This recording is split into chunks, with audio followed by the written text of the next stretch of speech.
64,000 square feet. What does that number mean?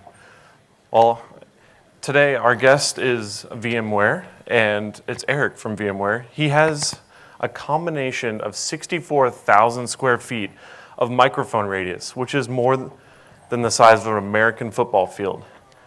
And today we're going to learn a little bit more about his deployment. So, hello, welcome to the session. My name is Jacob Ryan, and I work directly with Poly. I work with VMware sometimes. I work with Zoom. I work for Zoom as a software engineer with the interoperability team, meaning we focus on the back-end workings of Cisco, Polycom, and Poly devices and other sorts of devices. And this in this session, we're going to talk about 3 ways to get better usage out of your trio. And I would like to welcome to the stage Eric Sanchez and Simon Booth from Zoom and VMware. And they're going to have a little chat to find a little bit more about Eric's environment. And so I'm going to leave the stage.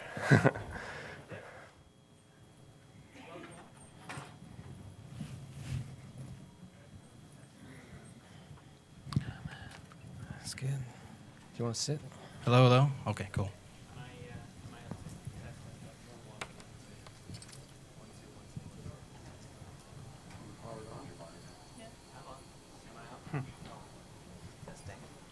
Maybe I'll just yell. Okay, there we go. Okay, all right. So, well, welcome, Eric. So the first question is, did you daisy chain all of those trios? No daisy chaining. No. Okay, so how many trios is that? That's a pretty impressive number. Yeah, so globally we have about 1,500 trios deployed. About 90% of our bookable conference room space is equipped with a Poly trio. Okay, so 90%. So what else have you got? So we still have group series there. We also have Crestron for Touch for the controller. These are the more larger space. Like boardrooms and training. Yeah, boardrooms, all hand spaces. Gotcha. Gotcha. And so, how long have we been on this journey? Like, how long did it take you? How did you get started? Did you do a POC? Like, what if you were doing this? What's the timeline that we? As far as the deployment of our hybrid trios, we relatively deployed that in about maybe 2 to 3 months, so with that deployment, sorry. So let's just maybe go back. So when was it? It was about 2 years ago. It was about, I think 2018 March, around that time frame is when we deployed it, and yeah. So as far as the POC, how long it took? It probably took us maybe a month of POC, from what I recall. And how did you do that? Did you do a bunch of stuff in the lab, or did you carve out some rooms? Like logistically, how did that work? Because you've got pretty large footprint, right? And what was the goal of your POC? Was it a technical POC? Was it user involved? Like what was that process? It was both. So we needed to find out how it would work in our environment. We had these trios already existing in our environment, and in the POC, one of the things that we wanted to make sure that worked for it is the Zoom one-touch functionality. Because in the previous one, we had that where we can send out the calendar invite, send it to the Zoom phone, on the conference room calendar, and you would have that one-touch functionality. So Gotcha. that was one of the things that we had to consider in our POC. Gotcha. And did you just turn off the old system and then switch immediately to Zoom overnight, or was there a The old system? It's still there. It still exists today. It's our PSTN line, and now along with the Zoom functionality with the phone, and it's audio only. Gotcha. And did you have click to join for both? I don't remember if we had click to join set up for both. Yeah, we had click to join set up for both of the configurations. Cool.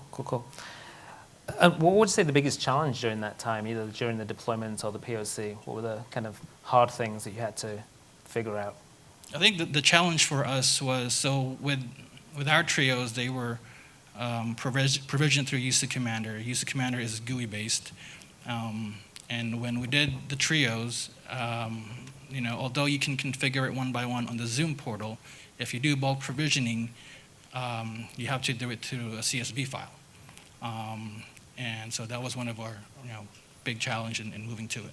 Yeah, I remember a few sessions of late nights running through those CSV files. Yeah, But we got there. Yeah, we had to do a lot of tests with it just to make Yep. sure we get it up right, the configurations are right, and just get through that process. Got it. And what about the users? How do you support your users on a daily basis? What's the kind of flow if something goes wrong in a conference room? How does that work, and what does your team do? Yeah, so our hybrid scenario, so we have our AV ops teams. If there's any issues, they get called on first. And if it's something that they can't handle, then it gets escalated to us. And at some point, eventually, we call on Zoom if it's something that we cannot handle. Got it. And just give me a sense of scale, because you have a lot of rooms and a lot of employees.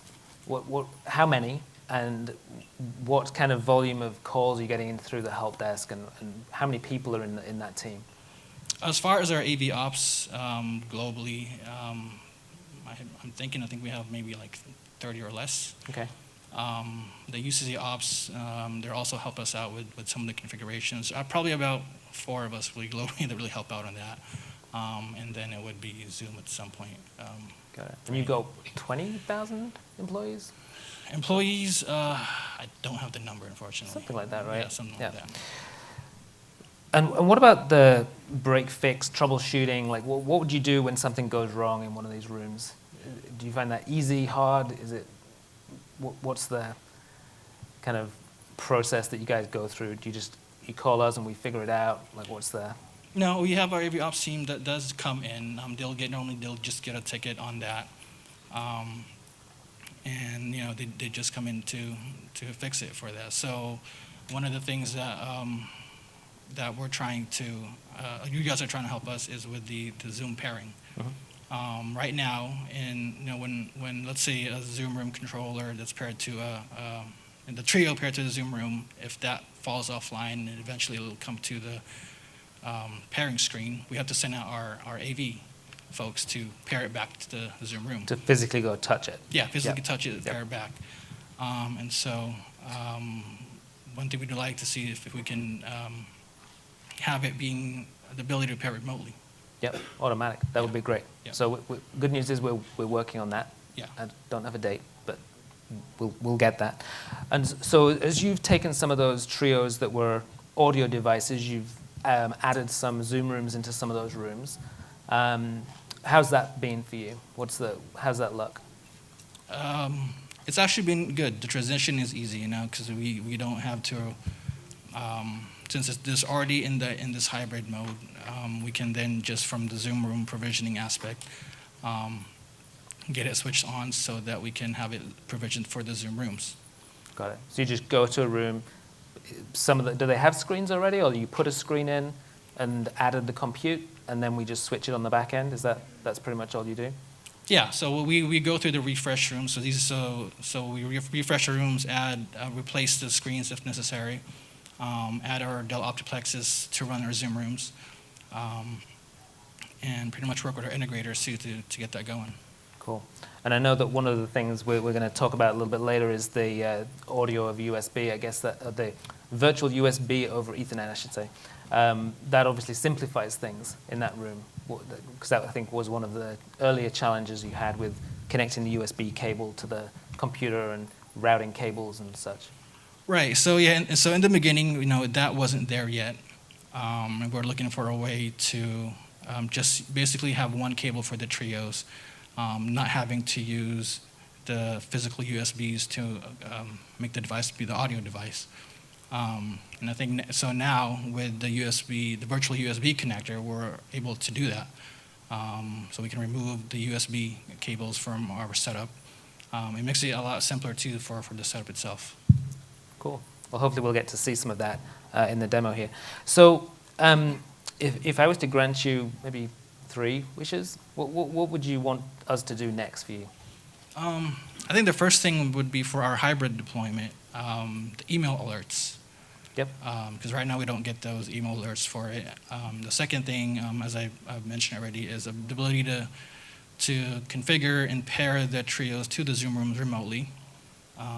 And I think the third would be, as far as provisioning, if there was a way to maybe simplify the provisioning aspect, So, today or in the past, the provisioning server that we had, you can set up the basic configurations on it, and with the basic configurations, you can just plug it to the network and it gets those provisioning configurations, right? Whereas today, when you provision it, everything has to be inputted per device on the MAC address onto the Zoom portal before it can be fully configured. Yeah, so we don't have that hierarchy yet, Yeah. the management. Got it. So what about your users, the people in VMware? What's the feedback been from them? What's the overall feeling in terms of collaboration at VMware? I think for us, it's been relatively good feedback as far as usability. Since the trios were already familiar with that because it existed before, people are comfortable with it. The one-touch functionality, it's always been a great feature to have that, so they love that. One of the things right now that we are trying to have people use more is the wireless screen sharing. Yep.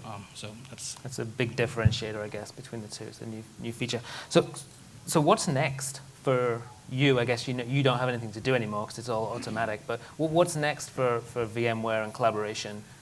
I think for us, it's maybe looking into the VR and AR space. Yeah, cool. All right. Well, thank you, Eric. I appreciate it. Eric and I will be back at the end to take your questions. So with that, we'll hand back to Jake. Thanks. Cool. Thank you. Thank you, Eric. Thank you, Simon. Let's give him a round of applause. Thank you so much. All right. So we have another special guest here, which is we have a res from Poly. And there's that image that was supposed to load. And I'd like to invite Arez and Aaron to the stage to talk a little bit about the device that we're demoing today.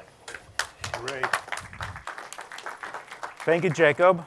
My name is Arez Avraham, and I'm leading our product management team focused on our alliances. Hello, everyone. My mic isn't, oh, yeah, okay, there we go. My name's Aaron Brumpton, and solution architect for Poly. And I've been collaborating very closely with Zoom teams over the last 2 years to develop and launch and support the solutions we're going to talk about today. So I'm very happy to be here in person after spending so much time collaborating on the Zoom platform. Excellent. So we're going to start talking about the 3 ways that Trio can be used with Zoom. It can be used as a Zoom conference phone, as a Zoom room controller for a Zoom room, and as a full video interop system. Now, we are known around the galaxy, being a space team, for our legendary HD voice audio. Right? You want to be heard clearly, you want to hear the far side clearly, and you want to eliminate unwanted background noises. Trio delivers that using Noise Block AI. Now, Trio also offers very simple, intuitive user interface. I want to walk into the conference room, click a button, and just join my meeting. I do not want the technology to be in the way of what's really important, the meeting itself. We're going to go over a few demos in the remainder of this presentation and show how to configure them. Trio offers flexible connectivity, so whatever meeting I bring with me, whether it's a BYOD scenario where I want to just connect to the meeting using USB or Bluetooth, or just go into the meeting that is actually scheduled. Now let's get into some more details of how do we deliver that. With convenient mute microphones on each one of the legs, you would probably notice that Trio looks very familiar, right? It looks like a smartphone, and that's deliberate. We want to remove the friction between the technology and the end user, so I'm not intimidated by the technology. I have illuminated mute buttons on each one of the legs. Very simple for me to know I'm in a mute mode or unmuted mode. I'm also able to connect to the meeting regardless of the meeting. What I mean by that, in a BYOD scenario, I can simply connect USB or the Bluetooth and just bring my own meeting with me, or simply go into the scheduled Zoom call or Zoom meeting and just click that join button. Simple click and I'm connected. Hybrid registration also allows me to connect to a variety of meetings, whether it's a Zoom call or some other meeting, I might need to just simply place a phone call. I'm able to go there, to go to Trio, and simply use the interface to connect. Of course, we are very well known. I mean, we've invented this category, essentially. We're very well known for our high definition audio, right? Again, I want to be heard with wideband audio. And Trio has a number of technologies built in to enable that a high-def quality. Now, we're showing here another mode for Trio. And again, we're going to show it in one of the setups here. And in this mode, Trio is optimized for a Zoom room. What we're showing in this configuration is an HP compute running the Zoom room application, an Eagle Eye Cube camera that we have somewhere around here, and Trio that doubles as my speakerphone. Right? So it's my audio device, it's my microphone and speaker, as well as my Zoom room controller. We are literally running the Zoom room application. So as you are all Zoom users and you're familiar with that interface, it would be very intuitive because it is the Zoom interface running on Trio. There is a very unique connection in this configuration. Trio is paired with the PC over the network. You would find the PC, figure out its identity, load the Zoom application, and all I have is a single cable, just a normal network connection between Trio and the PC. Of course, I can use a USB cable if I choose so. Now, because the interface is so seamless and is so simple, I'm consuming the Zoom capabilities that ZRC gives me, whether it is starting a call, ad hoc or scheduled, starting a phone call using Zoom phone, or simply just joining my meeting. From IT point of view, there are some great benefits here because Zoom is provisioned, managed, and controlled from the Zoom portal. So IT loves it because I don't need to have a separate environment to manage Trio. I'm doing everything from a single pane of glass for the Zoom portal. And of course, support calls, and since it is a joint, the development is joint, right? Zoom takes the support calls, and I'm able to control the device from the portal itself. Now, we're going to move forward to the next step and demonstrate how simple and how quick it is to set up these systems, whether it is Zoom phone, a video endpoint, or a Zoom room controller. I'm going to hand it over to Simon and Aaron now. Thank you, Erez.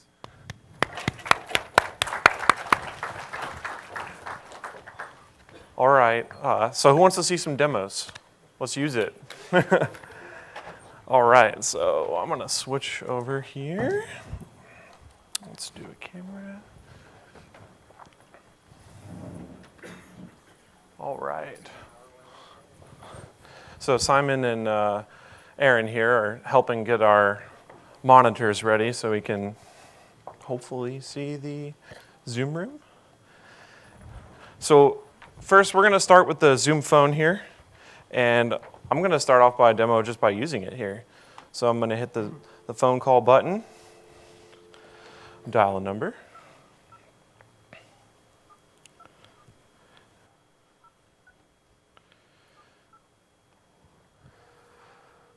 And the phone is going to ring.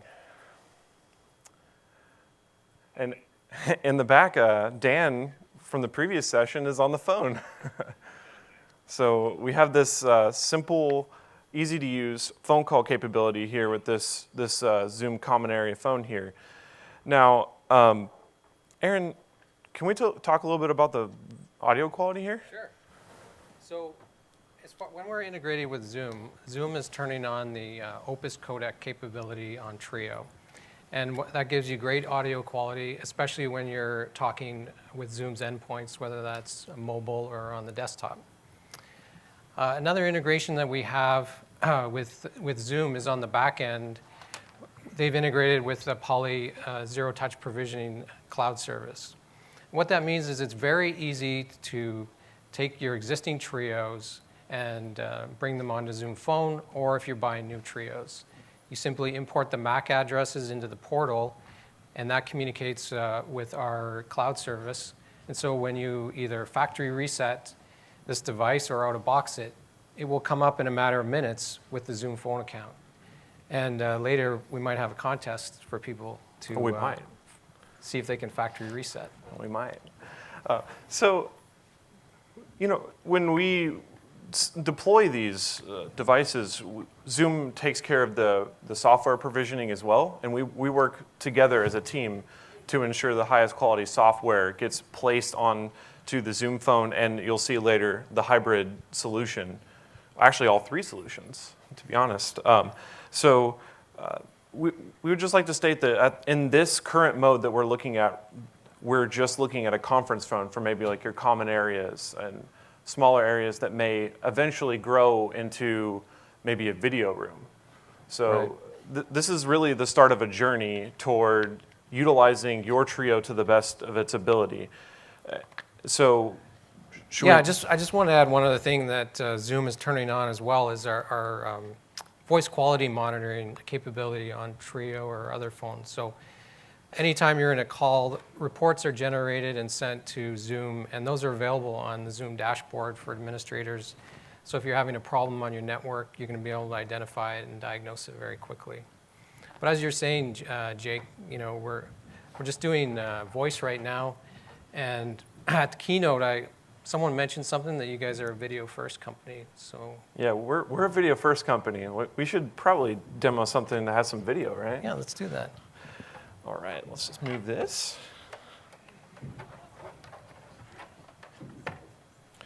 All right, let's make sure that looks good on there. Sweet, we have a join button already, like right on the UI. Wow. It looks like we're overbooked, maybe. Yeah, maybe. So what we're demoing here is, this is our hybrid solution. So this is our Trio plus calendar. So you can actually send calendar events to this Trio in a sense. So let's go ahead and get started by just tapping the join button. Let's see what happens. Well, we're in a meeting, but I think the volume's down. How's that look over here?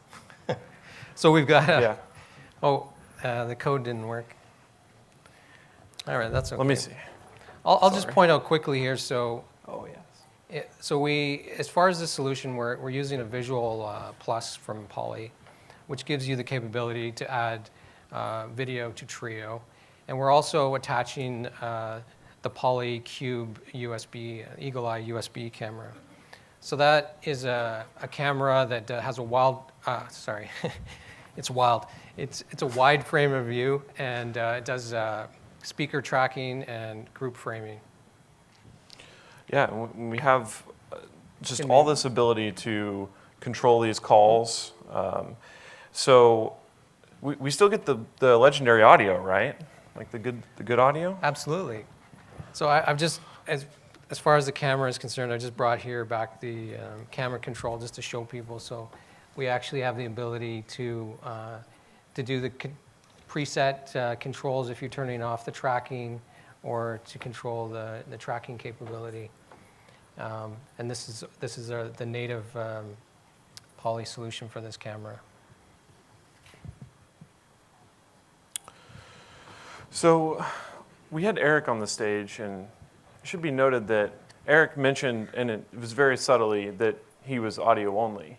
Right. So Zoom actually supports this solution, but without the Visual Plus. So you can take any of your existing providers, be it any name drop provider like Zoom Phone, and add it to line 1, giving it still the phone call capability.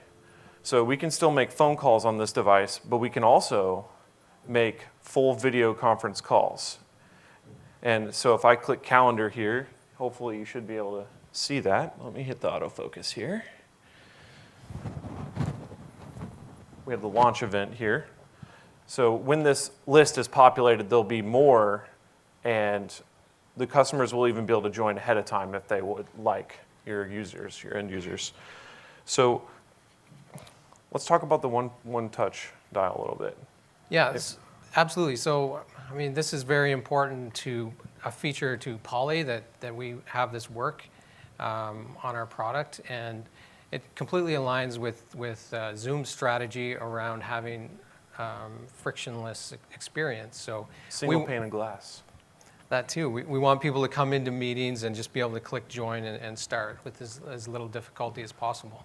And so one of the things that, in terms of our collaboration with Zoom, is that we've worked very closely with them to ensure that this experience is extremely reliable when people are deploying it. There's information that we've shared with Zoom that's exclusive and that we've co-developed. And then again, because we're managing software releases, we're ensuring the experience is bug-free as we release new versions. So would you say that we're making it more reliable, more consistent, easier to Absolutely, use? yes. Yeah. So we've kind of collectively, we've taken the secret sauce and just kind of put it into our solution. For example, if you have ever looked at an admin UI for a Trio, the digit map on the lines is very complicated. It even supports regex in later versions. So we have gone ahead and done the digit map work for you when you deploy this Trio via our UI. That if you were in the previous session, they showcased that UI. You can deploy that Trio via that UI, get the digit map, get everything done for you just with this basically very few clicks and very few entries. And we can loop back to Eric, what Eric said, managing them via CSV. You can import large amounts of these devices to edit settings. You can change the line labels. So you could make it say like, "Hi, Mom," or something like that. If you wanted to. Even with our hybrid solution, you get call monitoring, you get logging, so you can debug and test as you go. You can, when you contact Zoom support, you can give them those logs. You get remote access to the admin UI, which is critical because, like in Eric's case, he's located in one facility, but he may not have physically access to the Trio in another facility that's across an ocean. So he needs to be able to go in and remotely troubleshoot that device. And we even allow for your changes on the admin UI to be synced back to our portal so that you can get the preferences for your Trio just the way you want them. So, Aaron, kind of moving on here. Okay. We have, we talked about scheduling and a hybrid Trio, but I heard that a Trio can run Zoom Room software. It absolutely can. And we've got one running it right here. Let's show that off. Let's swap here. So this is Trio running the Zoom Room controller, and this is what Erez spoke about and what Eric has running at VMware. And so the story behind this is something that we were looking at early on when we started collaborating on the interop side, is looking at Trio and what it can do, and the fact that it's very versatile in that it can do USB audio in a conference room for bring your own device scenarios. So we knew the audio piece was already working with Zoom Rooms, and so the Trio is Android. It's an Android device. It's capable of running Android apps. The Zoom Room controller is an Android app. So we just started working on a project to bring all the pieces together and create a solution that's very simple. So this is our best case here. We have Trio with the Zoom Room controller, and it's a single cable to the device. We actually have the virtual You mean USB. one cable? That's right. Just one the cable? Ethernet, yeah. And that's, of course, got the power and the networking. And so we're doing all the capabilities there. We have the mute synced, we have the volume control, and of course we have the audio and the controller. Yeah, we have, in adding on to what you have brought here, we have the legendary Zoom features as well. Ultrasonic wireless sharing, calendar integration. We have third-party parsing for this, so you can parse those third-party meetings that are unnamed right now. And so yeah, that's right. I'll just mention that as far as the Zoom content sharing, when you walk into a meeting room with their laptop, you can just click a button, you click the share button and your content can appear.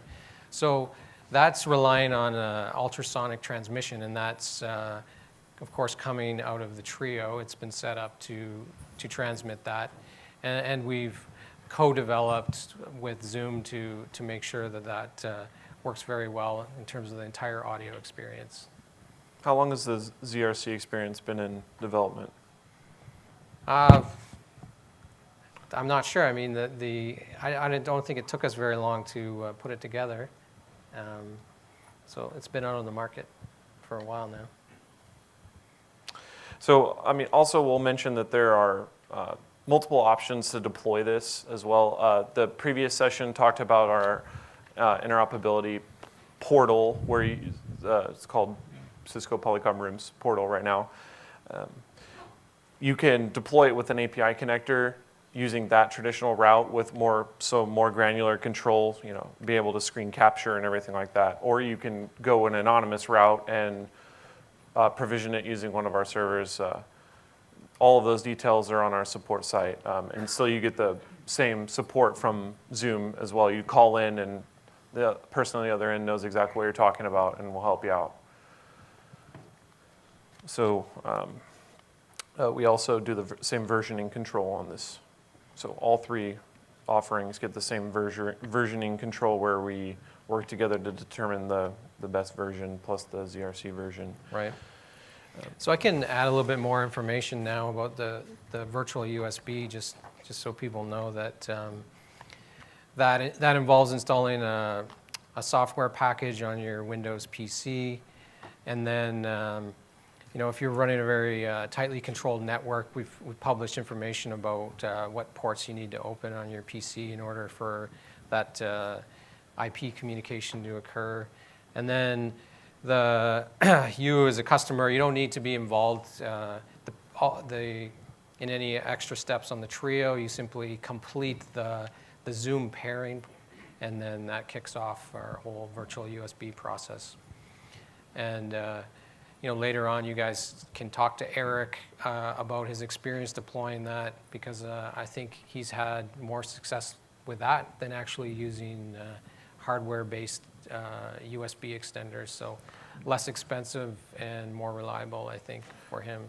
Yeah, Eric mentioned it in his chat that the solution for the virtual USB was critical because we talked with him previously as well, and he was using USB extenders in his environment, which were very unreliable and caused, well, he didn't say it, but probably wreaked havoc for his end users who came into a room and was expecting it to work. But when he started deploying virtual USB, he said it was just install and his network was good, so they just connected, they paired. And it's just as simple as that, just install an MSI and it'll pair. That's right. Right. Okay, so we're going to switch back over to the slides really quick here after the demos. Thank you, Aaron. You're welcome. Oh, come on, switch.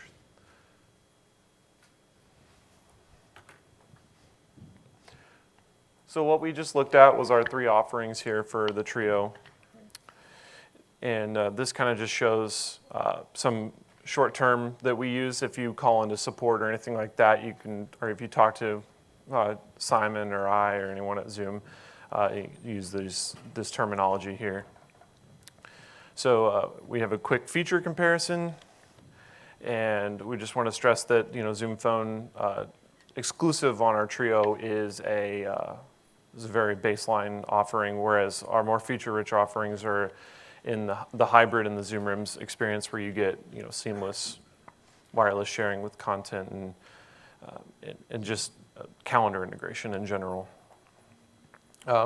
And if you have deployed Trio in these configs, you will note that we support the line 1 configurations for your previous providers, and we want to really drive home the fact that with these solutions, you can just We support some of these, sorry. I want to get to the next slide. I want to really just show off that our UI directly maps to the Trio's solutions here. And what we offer is just this UI that's a little bit removed from the Trio UI, so you don't have to go in there and use a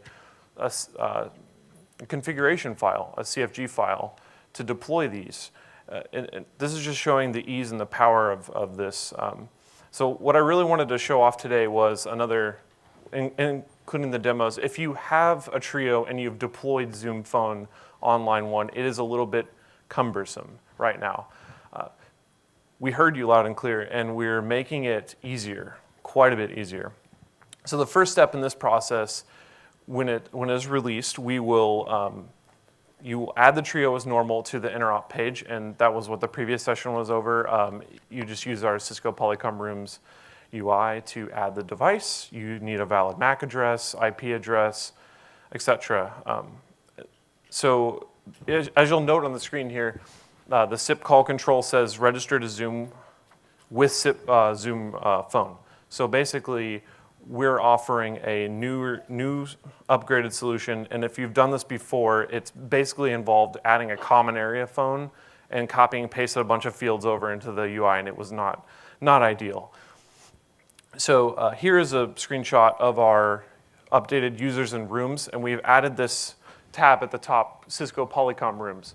So what this backend is doing now is actually pulling from each product to create a list of available devices, and this screenshots Polycom group or Poly group series. This could be the Trio, this could be a Cisco device or anything like that.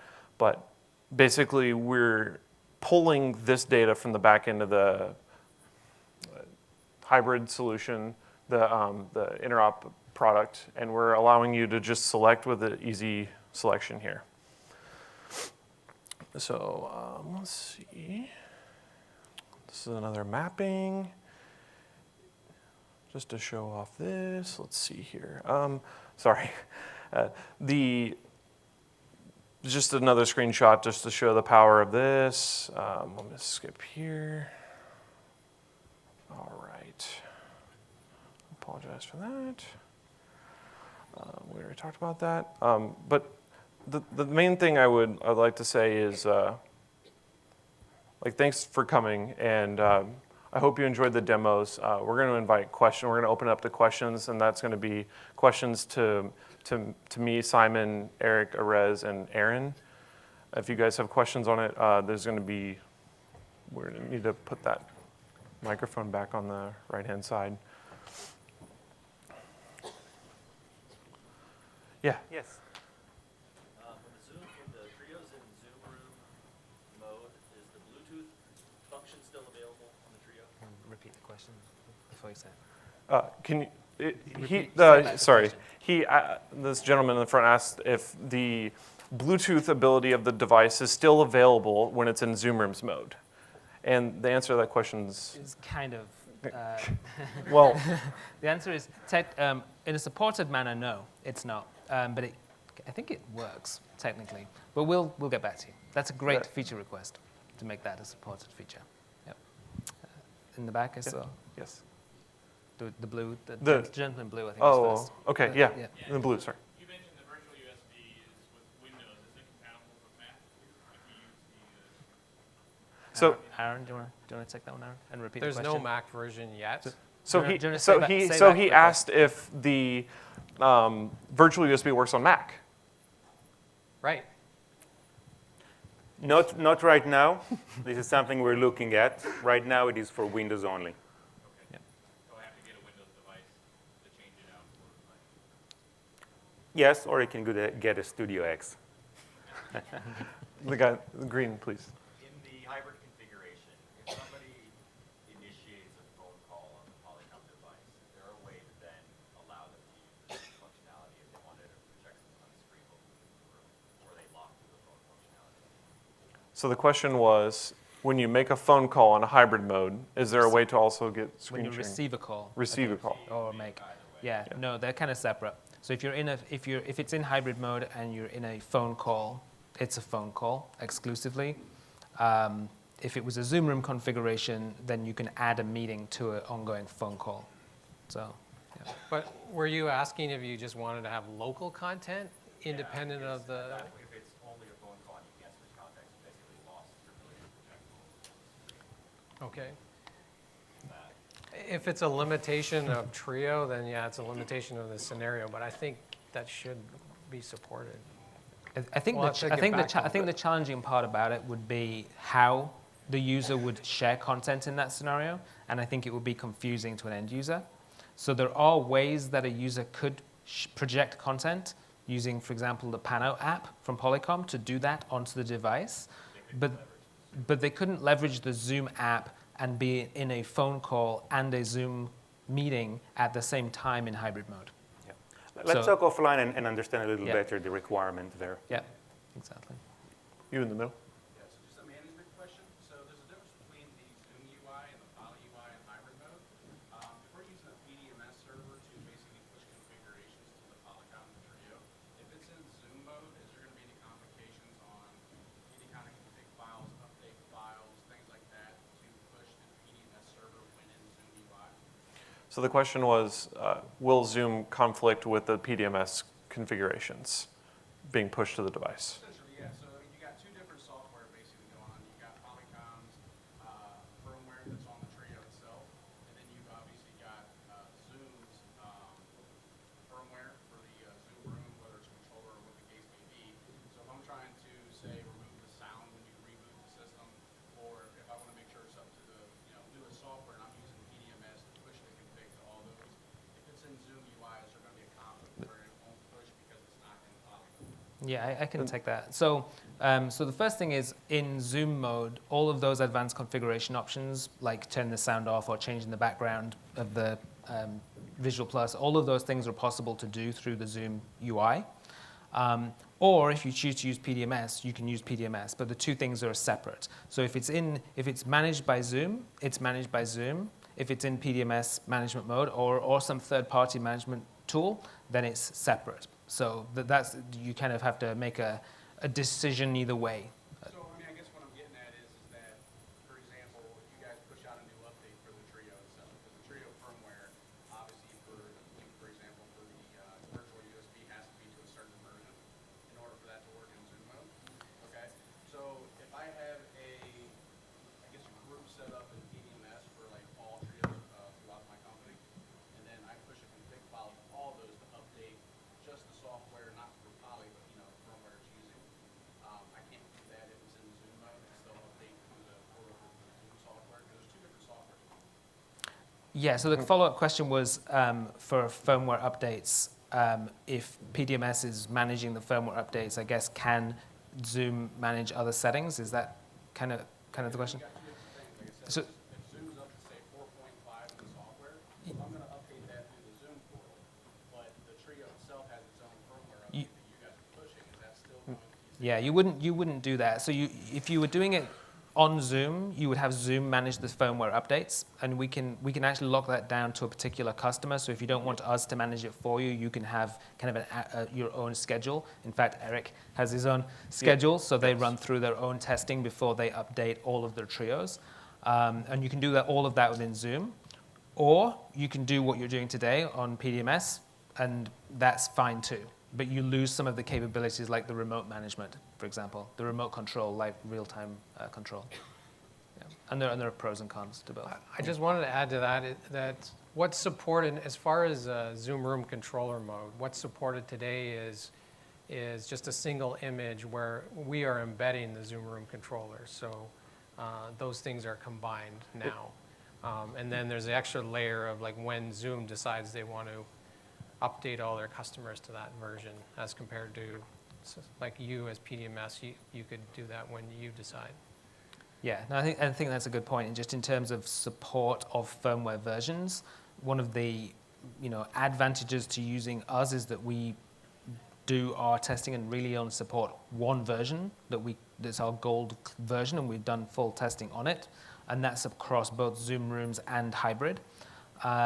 and so you're kind of on the latest, greatest. If you want to be maybe N-1 or N-2, that's okay. But by getting it from us, you kind of know that it's kind of tier 1 on Zoom type of thing. If for whatever reason you're doing it yourself and you've taken that on board, then yeah, PDMS gives you a lot more granular control of which specific versions or hotfix versions or whatever you want to deploy. So, okay, have we got any other questions? Looks like there's one over there. In the back, I'm sorry. Yes. Does the Visual Plus play any role, or the Visual Plus hardware module play any role in the Zoom scenario? Or is it pretty much? Yeah, the question was, does the Visual Plus or Visual Pro, I guess, play any role in Zoom Rooms mode? The answer is no. Not yet, I guess, but no.